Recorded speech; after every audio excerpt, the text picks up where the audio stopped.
بسم الله الرحمن الرحيم الحمد لله رب العالمين والصلاة والسلام على سيد الأنبياء والمرسلين حبيبنا وحبيب رب العالمين رب اشرح لي صدري ويسر لي أمري واحلل عقدة من لساني يفقه قولي سبحانك لا علم لنا إلا ما علمتنا إنك أنت العليم الحكيم وتب علينا إنك أنت التواب الرحيم اللهم أعذنا من شرور أنفسنا ومن سيئات أعمالنا.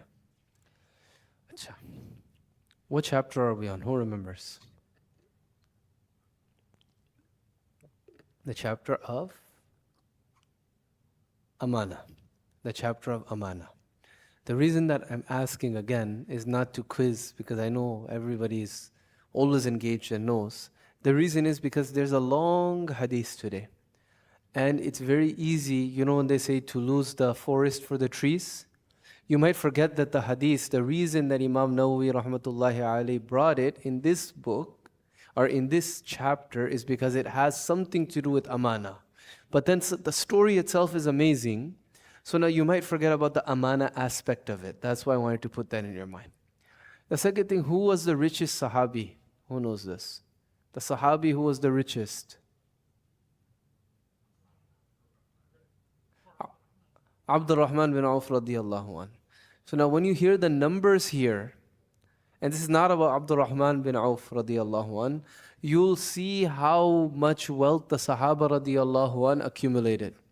This was a group of people who, when they started out, they were shepherds living in Makkah. The Muhajirun, in Makkah, they were shepherds. The last year of Umar radiyallahu an's life, I've mentioned this many times before, but it's worth thinking of. When they were returning from Hajj, he began to cry. And they said, "Why are you crying?" He said, "This tree over here, I used to sleep under it. When I was a child, I was a shepherd for my family. And sometimes when I would be doing my job, I'd go to sleep under this tree. And then my father would find me asleep and he'd see the sheep running here and there, and then he would come and beat me and say, 'Umar, you'll never be anything.'" He said, "We weren't anything. We had no future. But then a man came and we believed in the message that he brought from Allah, and now there's nobody standing between me and Allah on the face of this earth." Right? And another time, Umar radiallahu anh, he said that Azzan Allahu bil Islam, Allah subhanahu wa ta'ala has given us izzah through Islam. And if we ever turn away from Islam, Allah subhanahu wa ta'ala will disgrace us again and send us to where we were before. Right? This is what Islam did for these people. Penniless, hungry. Even in Nabi sallallahu alayhi wasallam's life, many of the Sahaba were hungry. Well, in Medina, in Makkah, they were getting beat, they left penniless, all of these things, but see their condition at the end of their life, okay?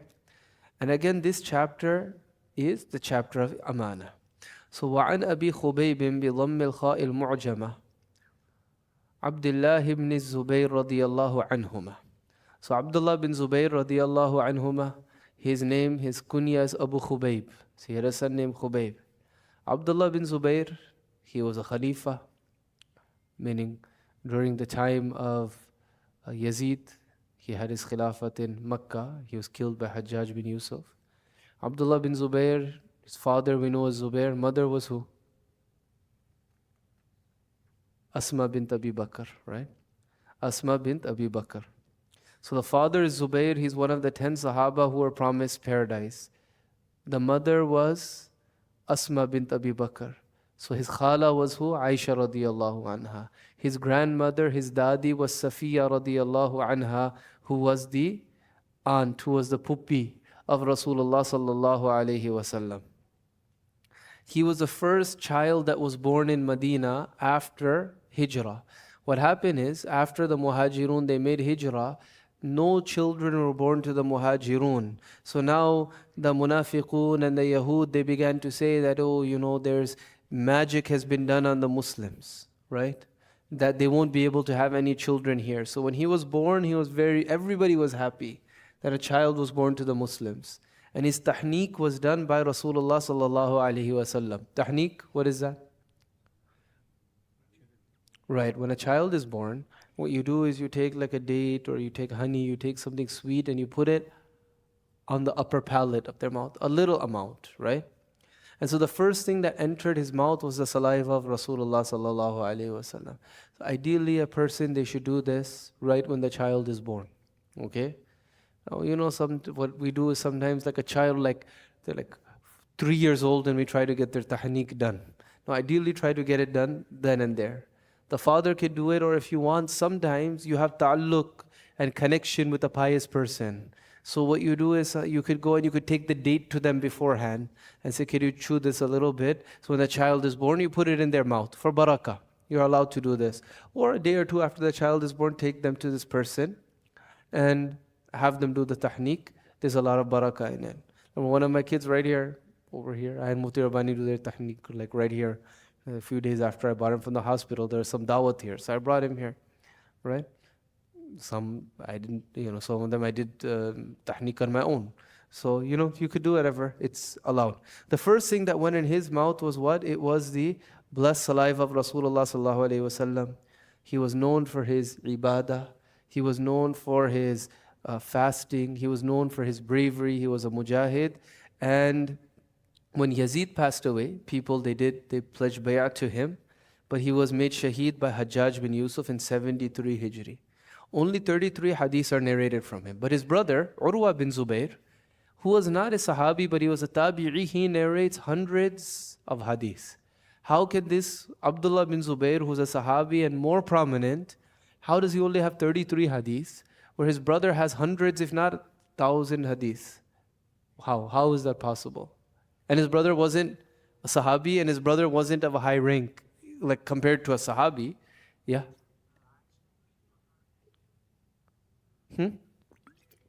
Aisha radiallahu anha was his aunt, so she told him, right? So why didn't she tell Abdullah bin Zubair? That was also her nephew. Huh? Busy, that's what it is. Sometimes people, they bring this dumb objection. How did Abu Hurairah radiallahu anhu have so many ahadith? Right? Because Abu Hurairah radiallahu anhu, he made that his life mission, number one. Number two, not every hadith he heard directly from Nabi sallallahu alaihi wasallam. He'd ask other Sahaba as well, and he narrated those as well, right? He didn't have to say, because all of the Sahaba, they're considered reliable. The senior Sahaba, like Abu Bakr radiallahu anhu, Umar radiallahu anhu, those who are always with Rasulullah sallallahu alaihi wasallam, they never had time to narrate a hadith afterwards. Like by the way, they would narrate them, but they didn't have the time to sit in the masjid like Abu Hurairah radiallahu anhu, or sit like Aisha radiallahu anha and narrate a hadith to people, right? They didn't have time to do this. Abu Bakr radiallahu anhu was trying to keep the ummah together. Umar radiallahu anhu had so much on his plate. Uthman radiallahu anhu, Ali radiallahu anhu, look at all of the things that they had to do. The other thing is, the Sahaba that narrated the most ahadith, you'll see they had the longest life. In general, the Sahaba radiallahu anhu, they didn't like to narrate too many ahadith because of the fear, what if we say something wrong? But when they see everybody around them has died and there's nobody left, it's an amana to convey the knowledge as well. That's why Jabir radiallahu anhu, he was a young Sahabi, but he's one of the Sahabi who's narrated the most ahadith, but he's also the last Sahabi to die in Medina. He looks around, he says, everybody is gone. So this Sahabi could have narrated it, this Sahabi could have narrated it, this Sahabi could have narrated it, but nobody else is alive, so I have to narrate it, otherwise it's going to go to the grave with me. Right? These are just some preliminary points just to have in our mind. Now what does he say? I'm just going to read the hadith mostly and just translate, and I'll just add in a few points here and there. He says, لَمَّا وَقَفَ الزُّبَيْرُ يَوْمَ الْجَمَلِ. On the day of Jamal. The battle of Jamal was the civil war between the armies of Ali radiallahu anhu and Aisha radiallahu anha. Zubair radiallahu anhu, whose side was he on? He was on the side of Aisha radiallahu anha. Da'ani. So he said, Zubair radiallahu anhu, he called me, Da'ani faqumtu ila jambihi. So I stood to his side. Faqala ya bunayya. He said, oh my beloved son. إِنَّهُ لَا يُقْتَلُ الْيَوْمِ إِلَّا ظَالِمٌ أَوْ مَظْلُومٌ. Today nobody will be killed unless they're an oppressor or they're oppressed. وَإِنِّي لَا أَرَانِي إِلَّا سَأُقْتَلُ الْيَوْمَ مَظْلُومًا. And I have a feeling that I'm going to be killed today and I will be oppressed. Okay, let's pause here. How was Zubair radiallahu anhu killed? Was he killed in the battle? No. What happened was, look, the Sahaba radiallahu anhu, there's a few things we have to understand about them. One is that they had great love for one another, but at the same time, when it came to the truth, they'll put that love on the side. Meaning, if one felt one thing to be haqq, The other one felt another thing to be haqq. At times, they would even come to blows over it. The other thing that I'll say that, don't take it out of context here. But, sometimes people, they may sit around and, read a book or just give bayans, right? And in the bayan, they just say, har sare sahabi bhai bhai the, ye the, wo the, all of that. That's all fine and good. They had love for one another, but really, when you read the hadith, there were conflicts between the Sahaba. Some of them, they didn't get along. They didn't like each other, right? But they all were able to unite upon the love of Rasulullah sallallahu alaihi wasallam, the love of Allah and His Rasul sallallahu alaihi wasallam. And they never took away one person's haqq, meaning Asad. I don't like Asad, right? I like you, that's why I'm giving the example. I don't like Asad. But I will say that, he's good at this or that. Or like, I don't like Minhaj Bhai. But if somebody comes and asks me for chai, I'll be like, you have to go to Minhaj Bhai. He can make it for you. Right? Meaning they'll give the other one their due. Like there was one time, Abdullah bin Abbas, someone asked him something. He said, look, I don't know. Nobody knows more about this except than Aisha radiallahu anha, but I can't talk to her due to some reason. You go and you ask her, and then tell me what she says as well. Meaning they never took the haqq away, to the extent. Aisha radiallahu anha, she was accused by Hassan bin Sabit radiallahu anhu in the ifk. He was one of the 3 Sahaba who was a true Sahabi, not a munafiq, who accused her as well. Meaning he fell into the rumors. Now, I won't say he accused, but he fell into the rumors. Now, what happened towards the end of his life? He became blind. So one of Aisha radiallahu anha's relatives, this is Bukhari Sharif hadith, he said that, it serves him right. He said this about you. What did she say? Did she say, no, he's an amazing guy? She didn't say that. Every person is hurt at times. She said, don't say anything about him. Because I saw him standing there and reciting poetry in defense of Rasulullah sallallahu alaihi wasallam, and Rasulullah was making dua for him. Meaning she didn't take away his haqq, right? Now come back to the first point I meant, that they got along, but when it came to what they felt was haqq, they would be on different sides. So one time, Zubayr radiallahu and Ali radiallahu, they were together, and Rasulullah sallallahu alaihi wasallam saw them together. And he said to Zubayr radiallahu, what will you say about that day when you are fighting Ali? He said, how could I fight Ali? They're relatives too, right? He was the cousin. Zubayr was the cousin of Rasulullah sallallahu alaihi wasallam. Zubayr radiallahu anh is like that desi type of nephew, right? Not your child's, not your sibling's child, but your cousin's child. It's like that. Okay, so Ali radiallahu an, no, Ali radiallahu an was actually his cousin, not even like that nephew. Ali radiallahu an was his cousin, so they're all first cousins. Nabi sallallahu alaihi wasallam, Zubair radiallahu an, Ali radiallahu an, they're all cousins. What happens that day when you're going to be fighting? And Ali will be on the haqq. Hey, Nabi sallallahu alaihi wasallam, he said that. And then he forgot about it. You forget things over time. Now when they're fighting on that day of the battle, Ali radiallahu anh, he called out to Zubayr radiallahu anh, he said, do you remember this? And the Sahaba, they went for the haqq, not for their nafs. Right when he heard this, Zubayr radiallahu anh, he left. He put his thing down, he did tawbah, he left. And he wanted to leave the whole battlefield. He was going somewhere else, so he left the battlefield and he went to pray salah. Like he left, he was traveling, he left the battlefield. And then he stopped to pray salah at some point. Somebody from the army of Ali radiallahu anh saw him, went and killed him while he was praying. So then Zubayr radiallahu, so then he came and he told Ali radiallahu like he did something good. And Ali radiallahu anh said, I have nothing to do with this. I have nothing to do with this. So this Zubayr radiallahu anh, how did he die? He died as a Muslim. In prayer, he died oppressed. Right? So he said, I have a feeling I'm going to die oppressed. That's how he died. Now he said, and this is why this hadith is in this chapter. وَإِنَّ مِنْ أَكْبَرِ هَمِّي لَدَيْنِي. The thing that is worrying me the most is my debt. أَفَتَرَى دَيْنَنَا يُبْقِي مِنْ مَالِنَا شَيْئًا. Do you think that my debts will leave any of my wealth? ثُمَّ قَالَ, meaning it's a rhetorical question, because you know how much I owe. ثُمَّ قَالَ يَا بُنَيَّ. He said, oh my beloved son, بِعْ مَالَنَا. Sell whatever we have, waqdi dayni, and fulfill my debt. This is why this hadith is in this chapter. He's about to go to battle, he feels that he's going to die, but he's like, my amana needs to be fulfilled. That's why the hadith is in this chapter. His last concern was amanat. وَأَوْصَى بِالثُّلُثِ وَثُلُثِهِ لِبَنِيهِ. يعني لبني عبد الله بن الزبير ثلث الثلث. And then he gave a wasiyah of 1/9 of his wealth to Abdullah bin Zubayr radiallahu anhu's children. قال فإن فضل من مالنا بعد قضاء الدين شيء فثلثه لبنيك. So he said that if anything is left from my wealth after all these debts are paid off, then 1/3 is for your children, to Abdullah bin Zubair. Because when the sons are alive, grandchildren don't inherit. Right? That's the Shari'i rule. Even if you had a child who died and they have children alive, those children do not inherit in place of the child who died if you have other children. Okay? Now, if there's only daughters, then yeah, the grandson will inherit. Sometimes a granddaughter will inherit. But if you have a son, the son knocks most people out. Your sister is not going to inherit. Your grandchildren are not going to inherit if you have a son. So the miras only gets difficult when you have all daughters, right? When you have sons, the masala is very easy. Oh, you have a parent alive? Okay, check, they get 1/6. No parent alive? Okay, they're out. Okay, yeah, your son gets the rest. If you have daughters, daughters and sons, 2 shares to the son, 1 to the daughter, khalas. It's when it's just daughters, that's when it gets complicated. Okay, so now qala Hisham. Hisham is the son, is a narrator. He's the son of Zubair radiallahu anhu, the grandson of Zubair radiallahu anhu. It's slipping my mind. He's related to Zubair radiallahu anhu. Hisham, yeah, he's the brother of Urwa, yeah, Hisham bin Zubair. He's Zubair radiallahu anhu's son as well. I'll check again. It's either the son of Urwa or he's the brother of Urwa.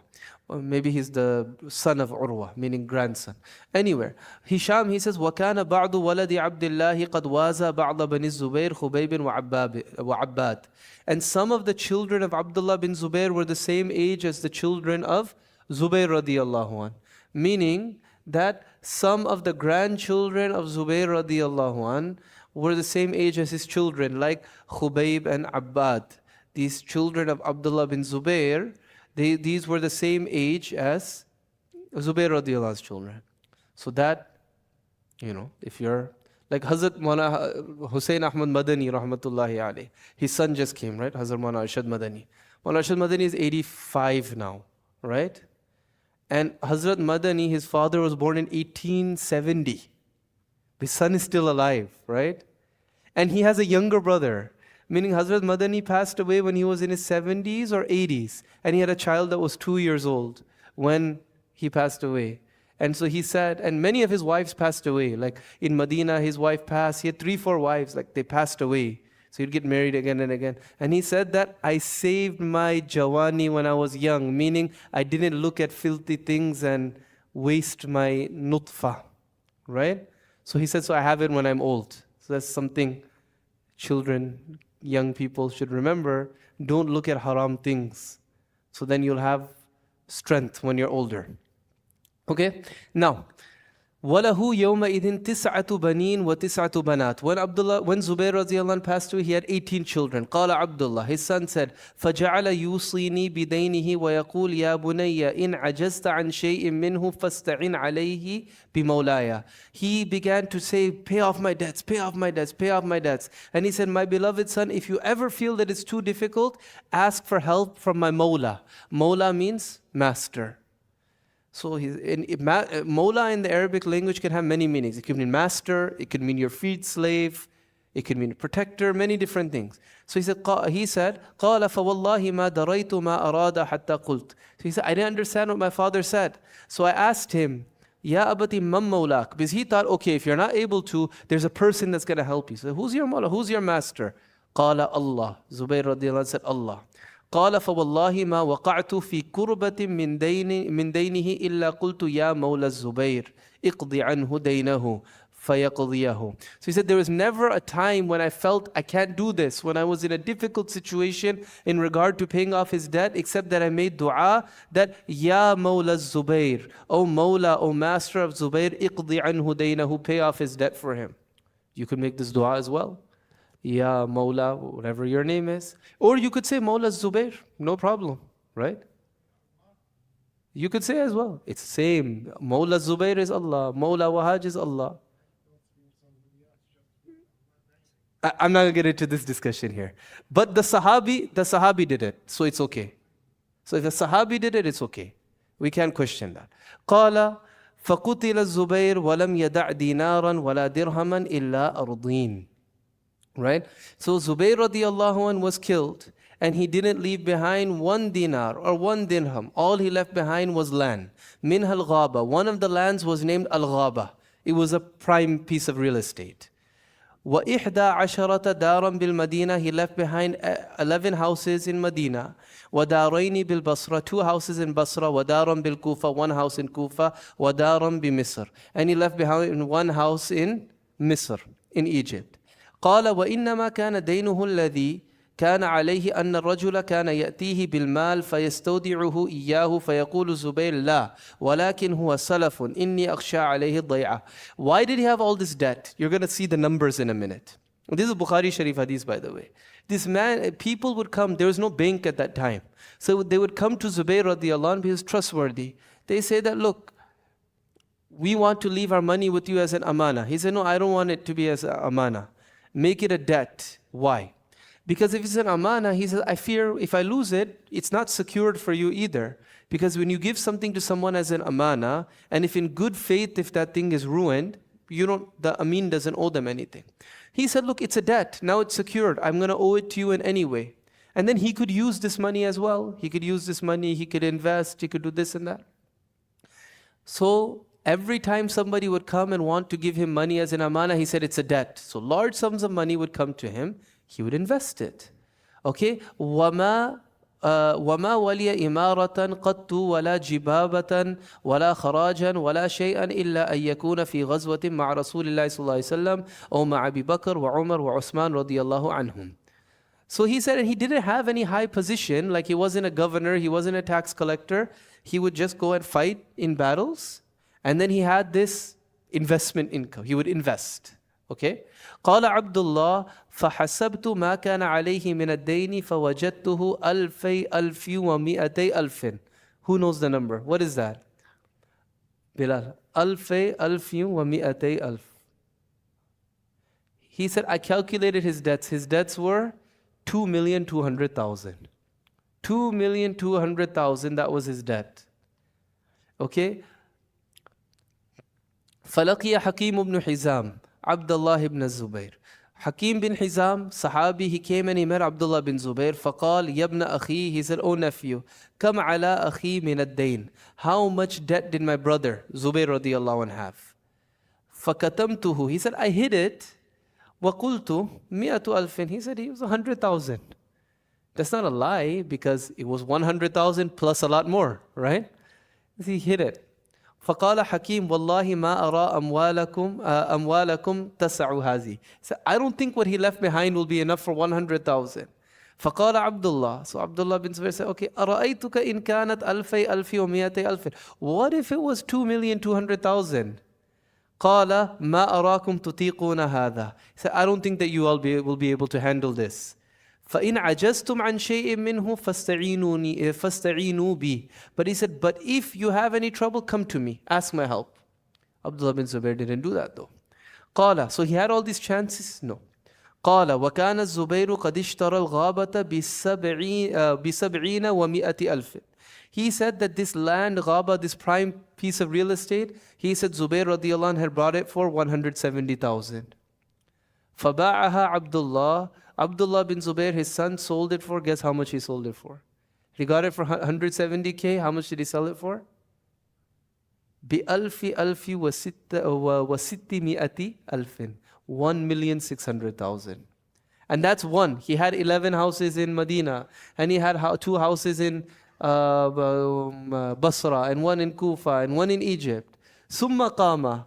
So after he sold this, he stood up and he said, فَقَالْ مَنْ كَانَ لَهُ عَلَى الزُّبَيْرِ شَيْئًا فَلْيُوَافِنَا بِالْغَابَةِ. Anybody who Zubair owes, come to Ghaba, meet me there. فَأَتَاهُ Abdullah ibn Ja'far. Abdullah bin Ja'far, the other cousin, or cousin of Abdullah bin Zubair now, he